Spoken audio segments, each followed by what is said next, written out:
bienvenidos al panel titulado Healthcare Industry Lessons Learned from the Pandemic, Industria de la Salud, Lecciones Aprendidas de la Pandemia. Es para mí un honor moderar esta mesa que cuenta con tan distinguidos panelistas. Vamos a dividir el panel en dos grandes partes. En la primera parte participarán Sonia Pérez y Berta Mancilla con el tema de la ciencia y la tecnología, mientras que en la segunda parte participarán Jorge Valdés, David Barros y Juana Ramírez con el tema de retos en cuanto a la sostenibilidad del sistema de salud mexicano. Voy a leer muy rápidamente un bio corto de las primeras dos panelistas y haré la pregunta que les hemos solicitado respondan. Después pasaremos a los siguientes panelistas y la pregunta respectiva. Bueno, Sonia Pérez es directora ejecutiva del UBIDI-IPN, es profesora e investigador titular en el Departamento de Inmunología de la Escuela Nacional de Ciencias Biológicas del Instituto Politécnico Nacional y profesora de Inmunología de la Facultad de Química de la UNAM. Es química farmacéutica bióloga por la Facultad de Química de la Universidad Nacional Autónoma de México con maestría y doctorado en Ciencias de Inmunología por la misma escuela. La doctora Pérez Tapia se ha especializado en la innovación, desarrollo, evaluación y regulación de biológicos y biotecnológicos para uso humano. Berta Mancilla, por otro lado, es directora de la Unidad de Negocios de Inmunoncología de Bristol Myers Squibb, México. Ha fungido en diversas posiciones de liderazgo en compañías tales como Pfizer, Biogen para Latinoamérica, Abbott, Takeda. Se ha desempeñado en direcciones de mercadotecnia, ventas, business development, licensing y operaciones comerciales regionales. Berta tiene experiencia en diferentes categorías dentro del cuidado primario, alta especialidad y enfermedades huérfanas. Comenzamos con la pregunta a responder. Hemos aprendido que la inversión en innovación y ciencia han sido una ventaja para varios países durante la crisis del COVID-19. Queremos en este evento analizar, discutir cómo puede la academia y la investigación apostar y fortalecer estos dos factores para contribuir en el desarrollo del sector salud mexicano. Entonces, sin más, le doy la palabra a Sonia.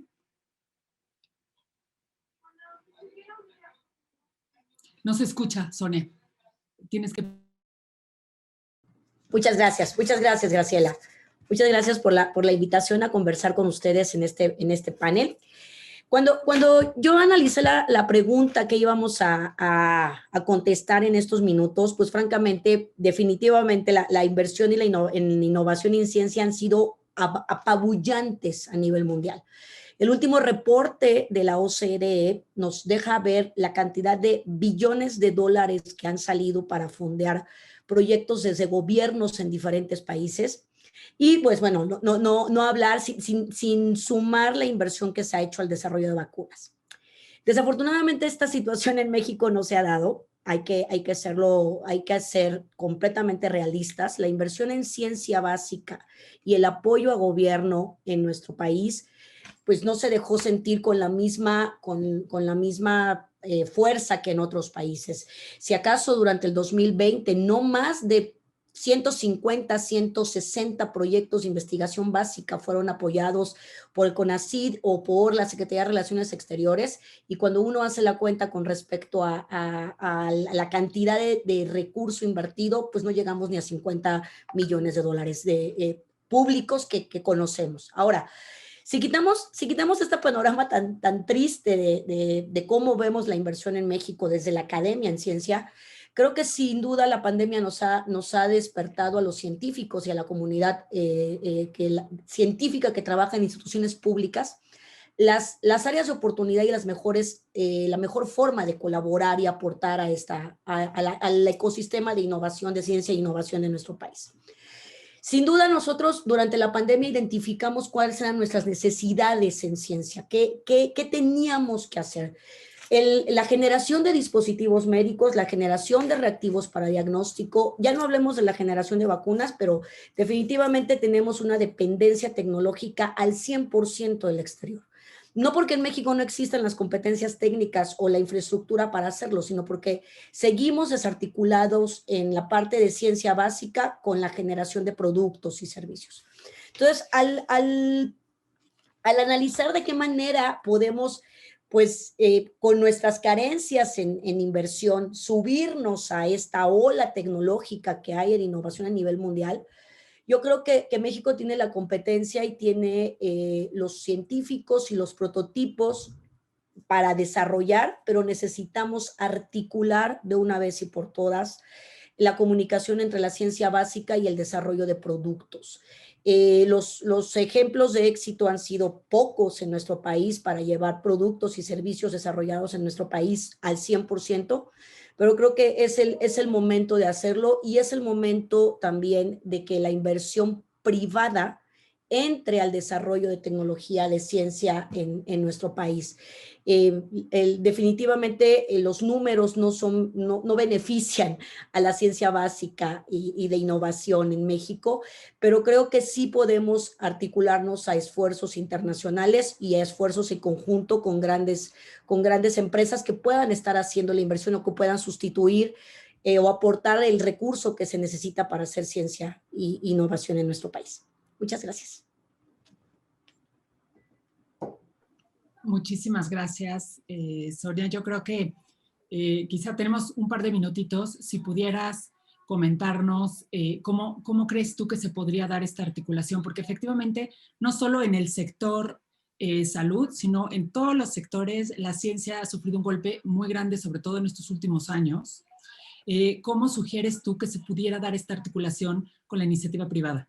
Fíjate que un ejercicio que nosotros hemos estado, ayer justamente en un ejercicio nacional que hicimos, nos dimos cuenta que seguimos sin tener una observación, un observatorio tecnológico de capacidades instaladas. En México tenemos infraestructura instalada para producir proteínas, infraestructura instalada para desarrollar dispositivos y científicos que lo pueden hacer. Hay una instancia regulatoria que sabe cómo regularlos, porque pues bueno, la regulación puede ajustarse a estándares internacionales, pero no tenemos actores intermedios que acompañen o que tomen estos desarrollos y que acompañen en su camino a convertirlos en productos. Los científicos en México no desarrollamos productos, no estamos preparados para desarrollar productos, para desarrollar servicios. No trabajamos bajo un marco normativo de buenas prácticas, eso hay que decirlo, y cuesta mucho trabajo sacar las innovaciones, los descubrimientos que tengamos aquí y llevarlos a un desarrollo, porque no hay un intermediario. Los científicos no lo saben hacer. Las oficinas de transferencia de las instituciones públicas no han sido exitosas para hacerlo.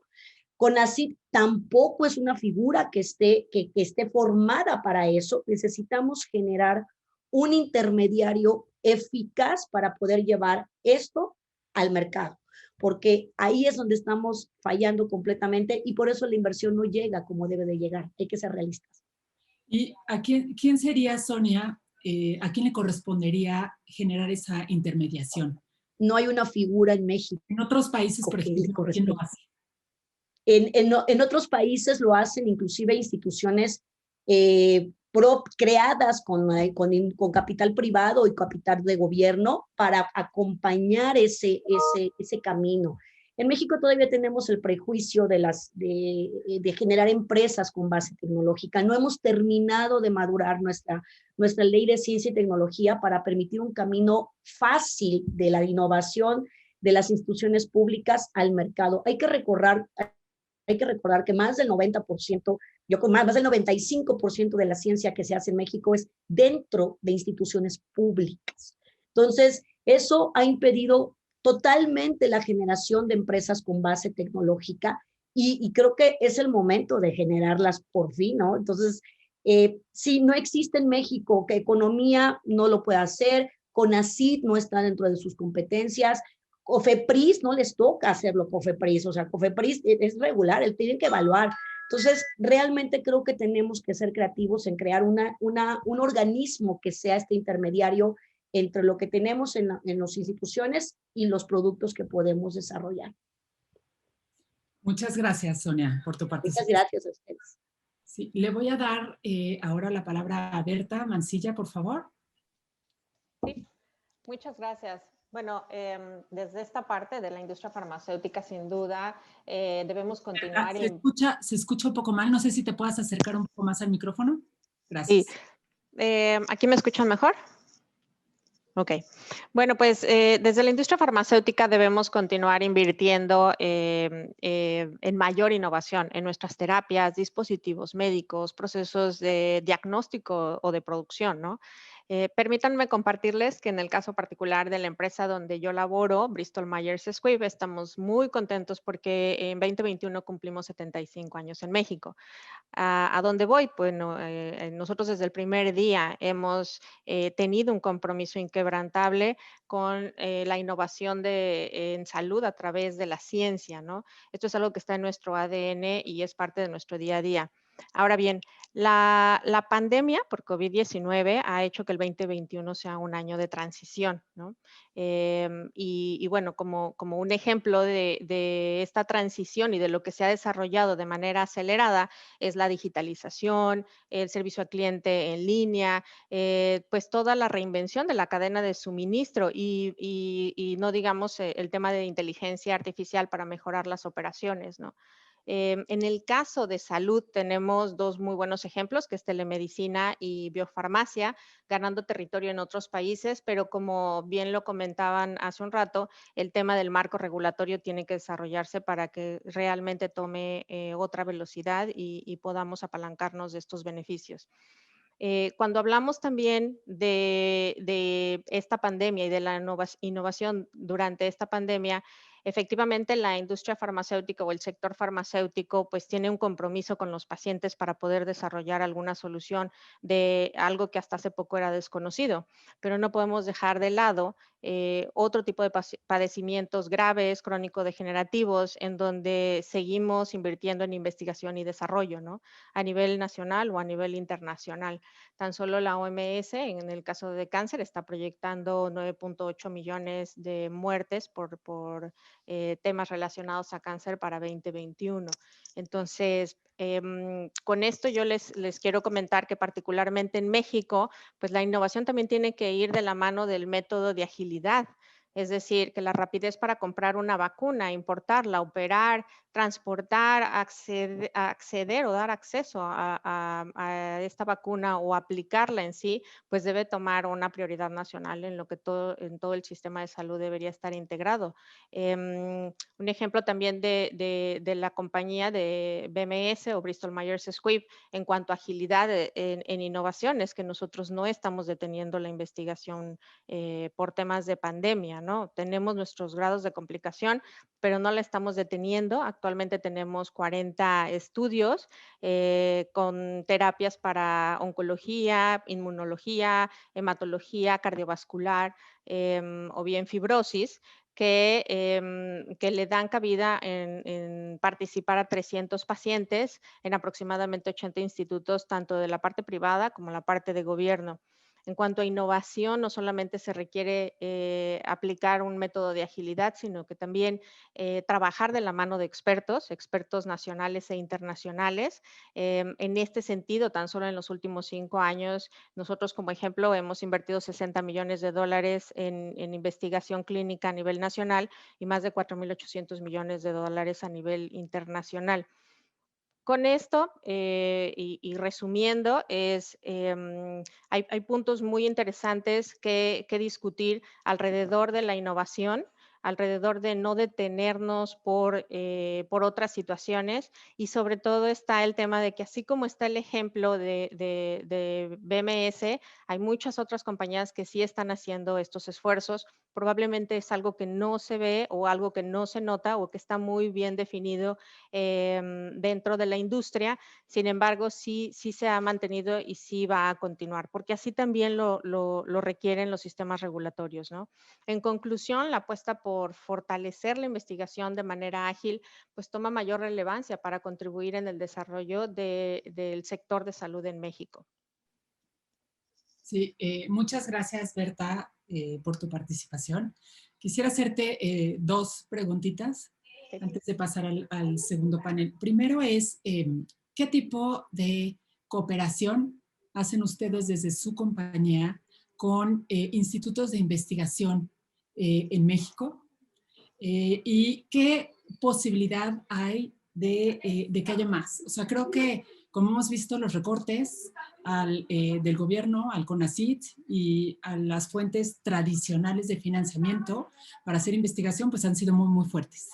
Entonces, pues efectivamente, como decía Sonia, creo que hay un espacio para mayor participación de los privados, de las farmacéuticas, de los empresarios.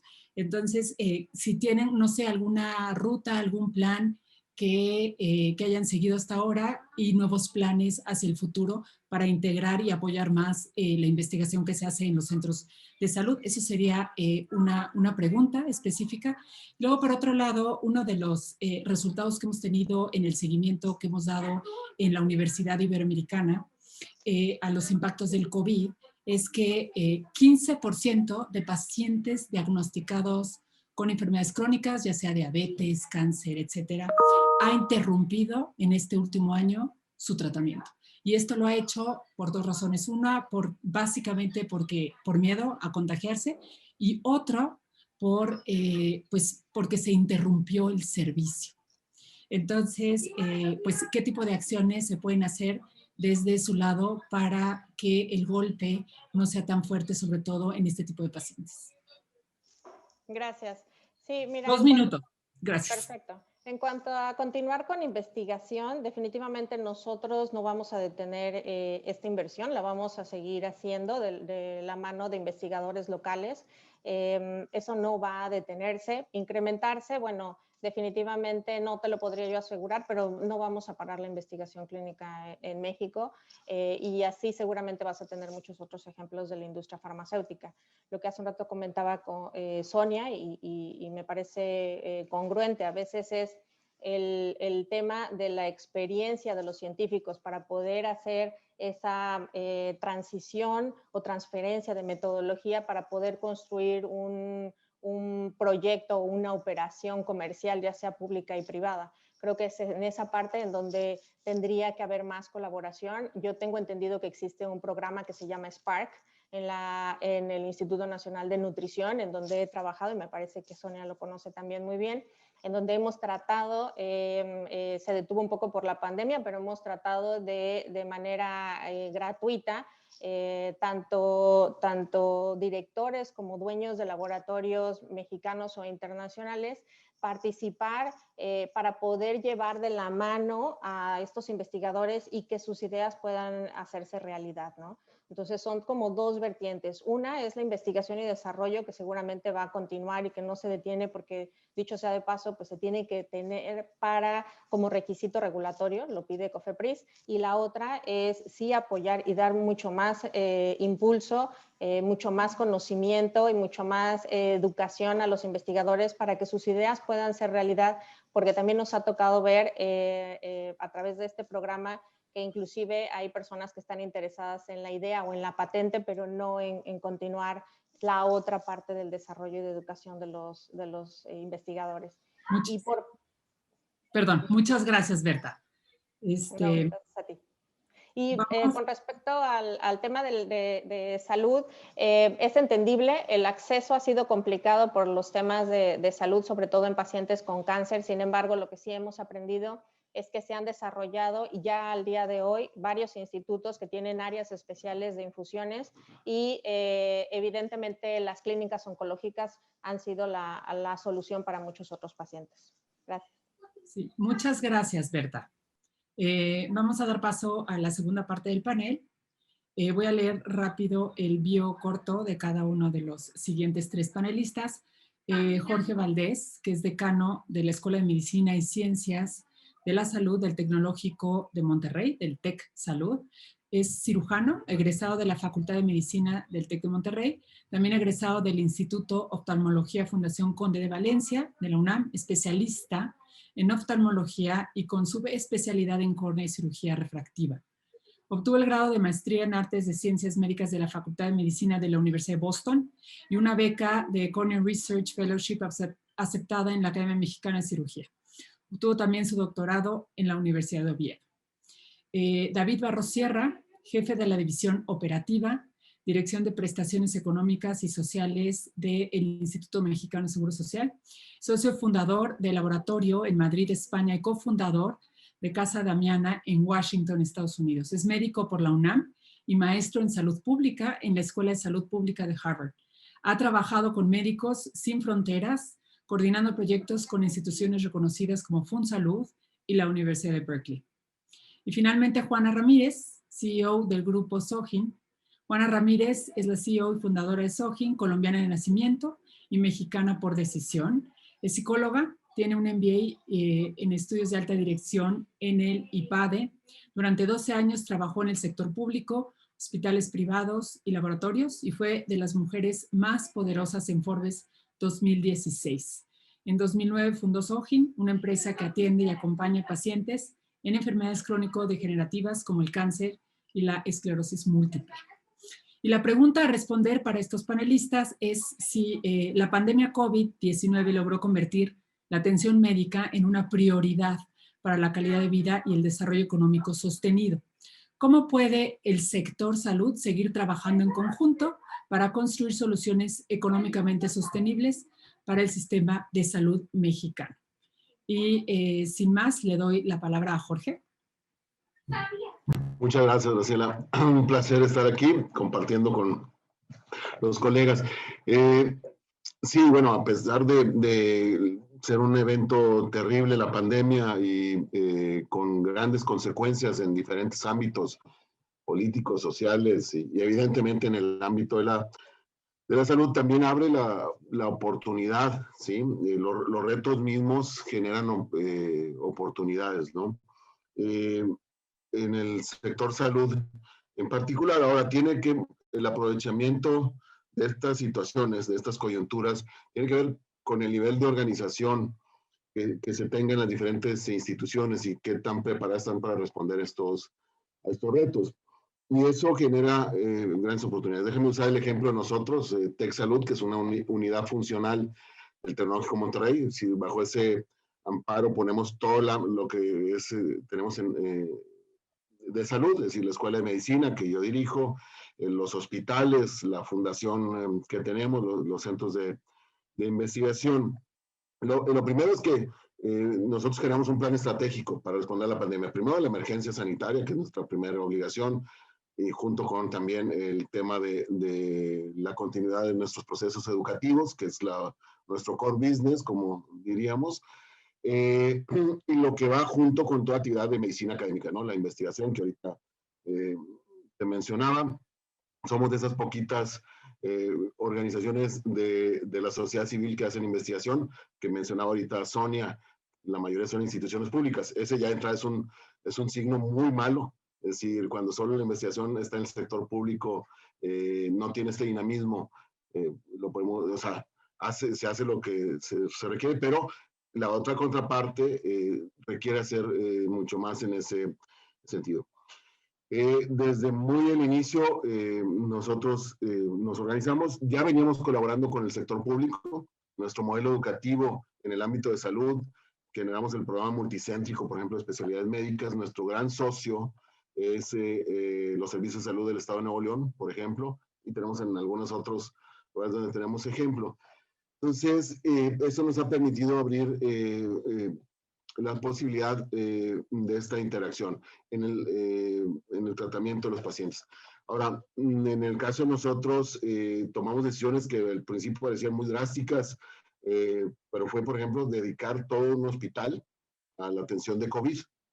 Es más, fue el único del sector privado que dedicó enteramente un hospital, en su totalidad, ¿sí?, para COVID. Y nuestro otro, el Hospital San José, un poquito, o sea, acercándose a las 300 camas.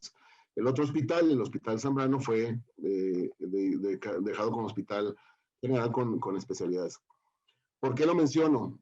Más allá de que obviamente nos convirtió en un actor relevante, esa es la primera, nos convierte en un actor relevante en COVID. Somos el segundo o tercero, aún contando a los públicos en tamaño para capacidad de atender COVID y en la terapia intensiva.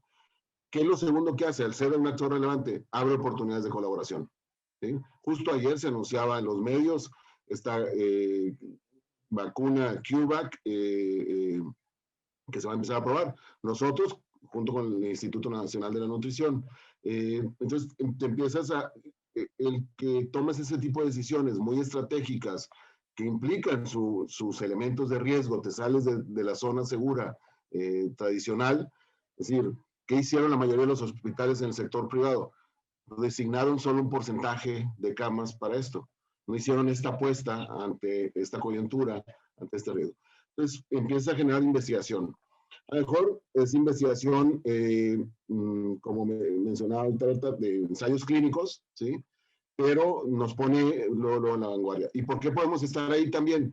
Porque lo que hemos venido haciendo como institución de invertir en investigación, yo que a lo mejor estoy regresando al tema anterior, pero el que hayamos invertido en investigación nos convierte otra vez en jugadores relevantes que puedes hacer estas jugadas conjuntas con el sector público. Te habilitan. Voy a poner ejemplos pero ya teníamos ultracongeladores, ¿sí? Tienes toda esta capacidad para poder desarrollar. Entonces, ya con eso puedes generar estos acuerdos de colaboración a los diferentes niveles, y con esto ya cierro mi comentario, a nivel local, a nivel estatal y a nivel federal. Entonces, te habilita eso. E indudablemente, lo vemos en todo el mundo, la colaboración pública-privada es lo que nos ha permitido enfrentar esta pandemia. Europa misma, la Comunidad Europea, invirtió en los laboratorios de diferentes casas farmacéuticas para el desarrollo de vacuna, igual en Estados Unidos. Muchísimas gracias, Jorge. Creo que es un excelente ejemplo de cómo la investigación que se hace en universidades privadas paga, y es importantísimo, y también es un bien público, no solo la investigación que se hace en universidades públicas. Sin más, le doy la palabra a David. ¿Qué tal? Muy buenas tardes a todas y todos. Y extiendo las disculpas del doctor Mauricio, que no se pudo conectar, desgraciadamente, pero bueno. Les quisiera comentar, antes finalmente cuando hablamos de construir soluciones sostenibles, hay que ver un poco también en qué contexto, no solamente en México, pero a nivel global, nos agarra la pandemia. De las lecciones que tal vez no aprendimos suficientemente bien de H1N1, y posiblemente por la situación en que fuimos nosotros los primeros en tener los primeros casos de H1N1, es que el mercado internacional se puede distorsionar rápida y fácilmente en un contexto como este. Entonces, ¿en qué nos encontramos en marzo, abril? En un mercado de acceso a insumos, por ejemplo, para pruebas, sumamente distorsionado, modificado ya por políticas de nacionalismo económico y social en diferentes países de desarrollo, con muy difícil acceso desde hisopos a tubos a reactivos, los precios elevadísimos, ¿no? Eso ha tenido un impacto, ¿no? Hemos visto, encontramos un sistema de gobernanza internacional con una OMS disminuida, un antagonismo entre la OMS y el Estados Unidos franco, e incluso una situación de desconfianza en vacunas y farmacéuticas basal, ¿no? Entonces, seguir pensando en esta dependencia, que de hecho se mencionó en la primera sección, en cadenas de suministro global, pues deja de tener mucho sentido. Y México finalmente lleva varias décadas que ha renunciado a su capacidad de producción de vacunas.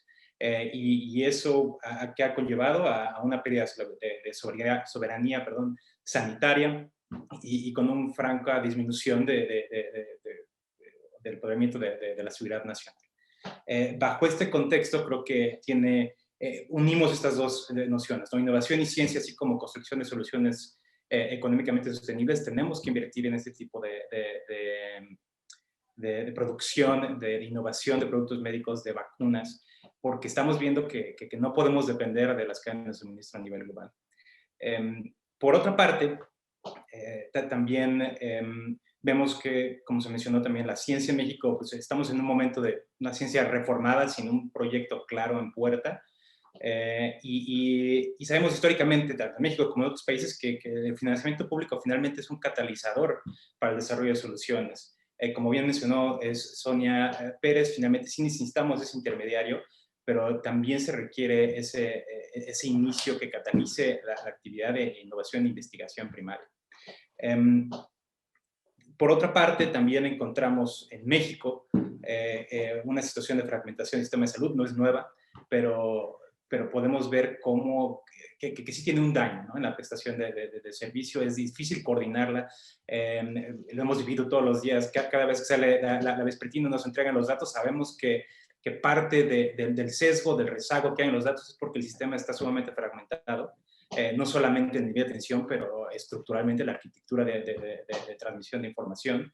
Entonces, hay que buscar, como se ha intentado hacer ya a través de ciertas asociaciones con hospitales, esta cobertura universal a la salud. Creo que es fundamental seguir intentando esto. Asociado a esto, también hay que recobrar, o sea, finalmente, la pregunta nos comenta, ¿no? Que el COVID-19 logró convertir la atención médica en una prioridad. Esta no es una discusión tampoco nueva, ¿no? Ya hemos tenido esta discusión antes, ya desde 1974, ¿no? Con estos estudios de la OMS sobre inversión en salud, sabemos el impacto que tiene positivo, incluso a nivel económico, de invertir en salud. Sin embargo, no hemos visto en los últimos años reflejado un aumento realmente en lo que se invierte a nivel público en salud y menos aún en lo que se invierte dentro de ese pequeño paquete al trabajo en prevención primaria, que creo que es fundamental seguir considerando. Por otra parte, creo que la pandemia también así como en otras emergencias, en otros contextos de emergencias complejas, tenemos que una de las poblaciones que más se afectan son los crónicos. Una pequeña brecha en el acceso a un medicamento crónico puede desencadenar complicaciones tanto agudas como graves dentro de su patología normal. Y eso, ¿a qué nos conlleva? Bueno, tenemos que utilizar igual tecnología que no es particularmente nueva, solamente que no hemos sabido implementarla bien a lo largo del sistema de salud, como es la telemedicina, ¿no? El acceso a capacitación o recepción de la atención médica de manera remota. Sé que hay una plática después de esto, pero creo que es un tema muy importante. Por otra parte, también hay este concepto como de task shifting. Sabemos que es difícil cubrir todas las necesidades de salud con el personal médico especializado. Lo hemos visto, por ejemplo, con personal que sepa tratar o usar ventiladores mecánicos. Es complicado. Tenemos que ir incorporando una delegación de funciones que antes estábamos viendo en súper especializadas a otros puestos, a otras funciones, otras, puestos de trabajo dentro de los profesionales de salud.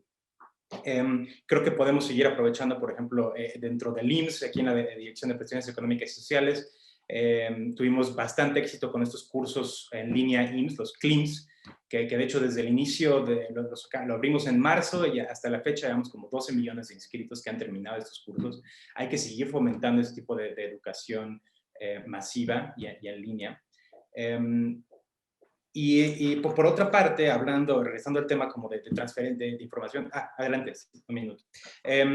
Creo que hay que continuar con esta estrategia que creo que fue muy acertada, por ejemplo, de transparencia y de acceso a información primaria, como fue lo que se publica y se actualiza todas las semanas a través del CISBER. Creo que es una política que hay que seguir fomentando. Hay que también ir incorporando, así como nuestra colega Sonia, incorporando nuevos mecanismos, no solamente reactivos, como es la medición de datos a través o basada en establecimientos de salud, pero también activos, ¿no? Ir a la comunidad, hacer encuestas, buscar qué realidad hay en la comunidad, ir integrando esos sistemas de información y fortalecer la discusión con la comunidad científica. Gracias. Muchísimas gracias, David, por tu participación. Ahora le doy la palabra a Juana Ramírez, por favor. Adelante. Gracias, Graciela, y buenos días a todos. En definitivo, creo que la pandemia generó una sensibilidad social alrededor de la salud que nunca habíamos visto. La gente más simple y menos cercana a los temas científicos hoy sigue el desarrollo de las vacunas como seguíamos antes un mundial de fútbol, y estamos entendiendo qué son las fases y la importancia que tienen los investigadores. Y creo que este momento que estamos viviendo tendría que ser capitalizado por todos los que estamos trabajando en el sector salud, particularmente en Grupo SOIN. Hemos empezado desde el momento mismo de inicio de la pandemia el proceso de atención de hospital en casa para pacientes COVID, y la atención post-COVID también para los pacientes después de salir del periodo de hospitalización. Y eso nos ha demostrado, Graciela, que los hospitales de alta complejidad deben quedarse estrictamente para eso, para atender requerimientos específicos en donde esta gran infraestructura y este costo de infraestructura se justifica. Es decir, una intervención quirúrgica, la atención de una unidad de cuidado intensivo, etcétera, y que todos los demás servicios ambulatorios pueden trasladarse a centros con operación mucho más económica, o bien atender a los pacientes en sus hogares. Ahora, también creo que la pandemia nos ha demostrado la extrema vulnerabilidad de los pacientes con enfermedades crónico-degenerativas e infectocontagiosas graves, que si bien no son más del 2% de los usuarios de un sistema de salud público o privado, sí representan más del 60% del gasto en salud. Entonces ya eran vulnerables antes, ya teníamos problemas de acceso y democratización, ya es evidente cómo la mortalidad la pone el grupo social más amplio y es el que menos acceso tiene en salud. Y hoy con la pandemia esa vulnerabilidad se vuelve, como decía al comienzo, mucho más extrema. Entonces hay que levantar las alertas, lo decía el doctor Héctor Martínez Said en el panel anterior, ¿no? Esta crisis de diagnóstico en donde ellos estiman que hasta un 40% de los nuevos casos de cáncer, por ejemplo, se ha dejado de diagnosticar este año, con lo que tendremos diagnósticos tardíos que incrementarán otra vez los costos de atención. Y un gran aprendizaje entonces en este contexto del que podríamos hablar todos de las implicaciones que ha dejado la pandemia, tienen que ver con generar una conciencia en torno de la necesidad de crear verdaderos ecosistemas de colaboración. Creo que es clarísimo que no hay una sola compañía de salud, pública o privada, que no hay una sola institución que pueda ofrecer una solución completa, integral, a la problemática multifactorial que tenemos en el sector salud. Así que creo que es una invitación para que todos los que participamos en el sector salud empecemos a entender cómo podemos colaborar entre nosotros, cómo podemos rescatar las habilidades, las capacidades más preponderantes y que pueden generar una solución real, y cómo integrar esos servicios de valor.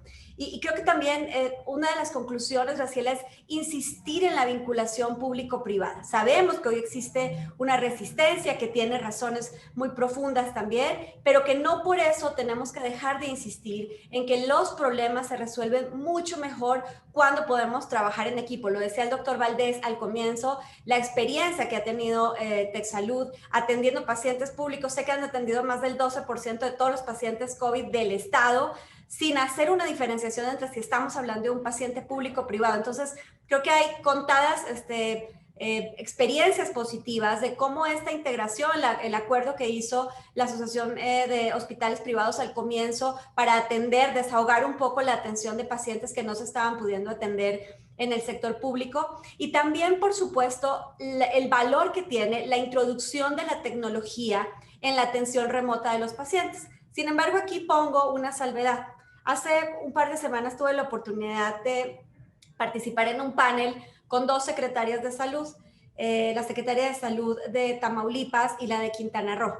Y era un panel en torno de la tecnología en salud. Entonces, todos los que estábamos allí queríamos hablar de expediente clínico electrónico y telemedicina y quién sabe qué. Y yo preferí preguntar primero por la infraestructura. Y entonces una de las secretarias dijo, pues miren, en términos de tecnología, la pandemia nos agarró en pañales. Y para empezar a hablar de expediente clínico electrónico o de receta electrónica o telemedicina, pues tendría que poner computadoras en los consultorios. Y saben que el 70% del estado no tiene conectividad. Y saben que tan solo los trabajadores que tienen menos de 10 años tienen verdadera disposición para trabajar con tecnología, y en los otros hay que hacer una administración del cambio. Y hablaba además de las 2/3 partes de quienes trabajan en los secretarias de salud. Así que hay que entender en todas estas soluciones que no hay un México, que hay muchos Méxicos, y que entonces las diversas soluciones deben adaptarse a las realidades de los pacientes.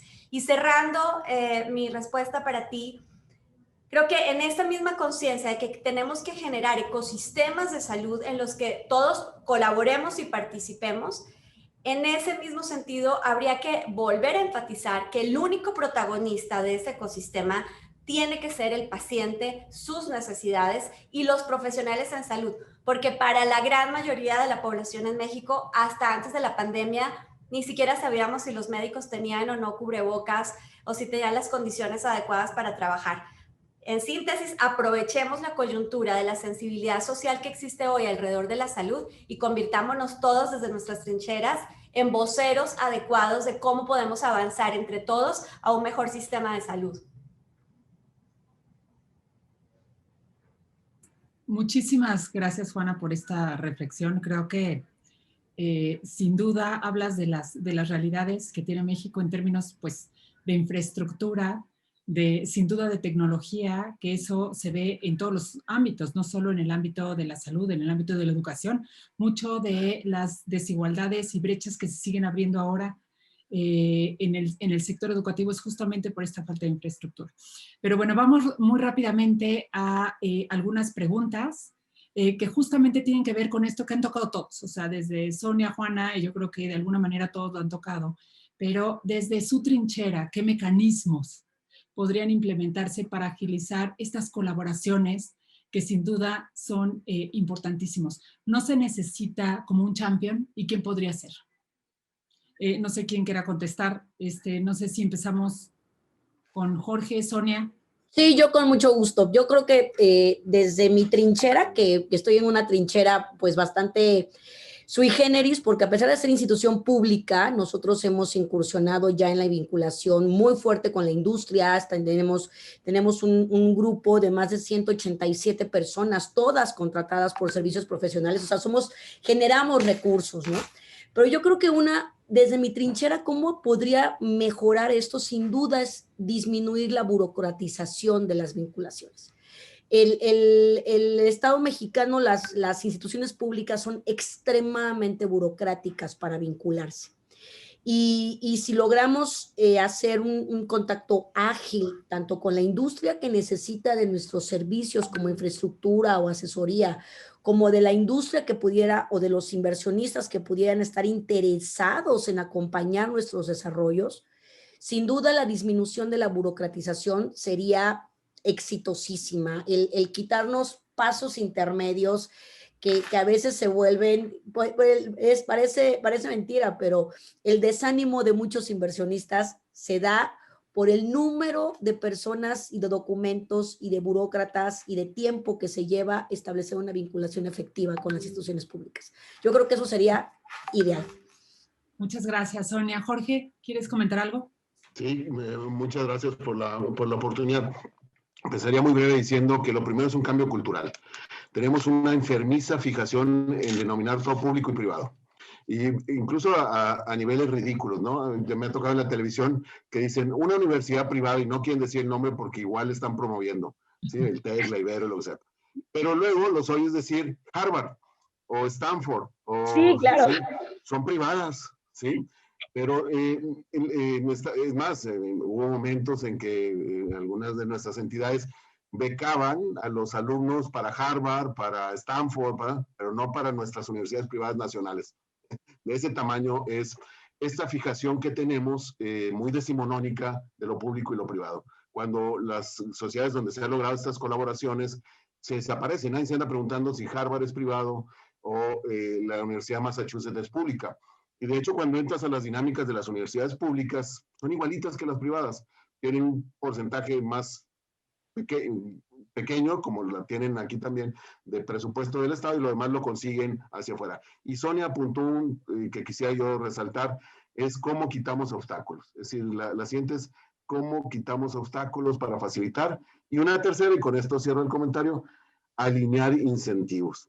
Me recuerdo ahorita una experiencia que recién, uno de los cursos que lanzamos ahorita en Coursera, es gracias a un financiamiento de la National Board of Medical Examiners, pero nos forzó, teníamos que ser 3 universidades. Fue la UNAM, nosotros y la Universidad de Yucatán, fíjense, dos públicas y una privada. Pero tuvo que venir de fuera alineación de este incentivo para forzar esa colaboración. Creo que cada vez debiésemos lograr más, poner fondos que sean conjugados, que ya empieza a haber, donde aportamos una parte de las instituciones educativas, otra del sector privado, y con eso se pueden hacer construcciones muy, muy interesantes. Bueno, muchísimas gracias. Sí tenemos más preguntas, pero desafortunadamente ya no tenemos tanto tiempo, quisiera pues nada más básicamente resaltar que estamos viendo tiempos inéditos que demandan sin duda el uso de todo tipo de recursos desde distintos sectores para poder salir airosos. Es indispensable, como se ha mencionado aquí, que cooperemos, que unamos fuerzas para poder tener mayores sinergias y mejores resultados. La investigación y la innovación es sin duda un pilar fundamental, siempre, pero sobre todo en estos momentos en donde hacen falta diagnósticos certeros, soluciones a la medida para poder actuar, sobre todo con oportunidad. Esto sin duda contribuye a la toma de decisiones informada, científica, con evidencia acerca de lo que funciona. No podemos darnos el lujo de fallar. Necesitamos redoblar esfuerzos como país y seguir apoyando la inversión en la ciencia y el conocimiento. Pues muchísimas gracias a todos por su participación. Ha sido, yo creo que un panel muy bueno, y dejo las preguntas. Había otro tipo de preguntas, pero sin duda no nos dio tiempo en este momento. Muchas gracias a todos.